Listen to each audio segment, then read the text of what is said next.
Aujourd'hui, nous allons parler des chromosomes. Les chromosomes sont un assemblage d'ADN et de protéines. En effet, la plupart du temps, l'ADN n'est pas présent dans nos cellules sous sa forme nue, combiné à des protéines, et va se condenser pour former ce qu'on appelle des chromosomes. Les chromosomes sont constitués donc d'un bâton appelé chromatide. Ici, on voit un bâton jaune qui correspond à ce qu'on pourrait appeler le chromosome 1. Il y a donc un chromosome 1. Mais on sait que nos chromosomes dans notre corps sont présents par paires. C'est-à-dire que vous avez deux chromosomes 1. L'un vient de votre père, l'autre de votre mère. Et vous les avez hérités.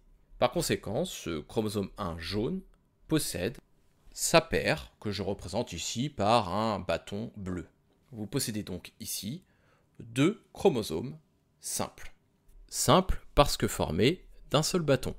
En effet, tous les chromosomes peuvent se dédoubler, c'est-à-dire être constitués de deux bâtons. Prenons le cas du chromosome jaune. Au moment de la réplication, un petit rond va pouvoir se fixer sur ce bâton et va photocopier, en quelque sorte, le bâton pour former sa copie exacte de l'autre côté. Le chromosome simple jaune se transforme en chromosome double. Il en est de même pour le chromosome bleu. Par conséquent, sur ce deuxième schéma, nous avons deux chromosomes doubles. Je sais que ce sont des chromosomes doubles parce que le petit rond relie les deux bâtons entre eux. Par conséquent, si j'avais représenté les deux bâtons jaunes de cette manière-là, eh bien cela signifierait qu'il s'agit de deux chromosomes simples.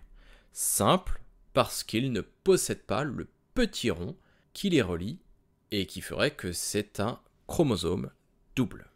Par conséquent, il ne faut pas confondre ces différents modes de représentation. Cette représentation est deux chromosomes simples. Cette représentation, c'est également deux chromosomes simples. En revanche, cette représentation, c'est un chromosome double, parce que ces deux bâtons sont reliés par le petit rond. Pour les scientifiques qui regarderaient cette vidéo, j'ai évidemment simplifié à l'extrême les choses, notamment lorsque j'ai évoqué le rôle du centromère.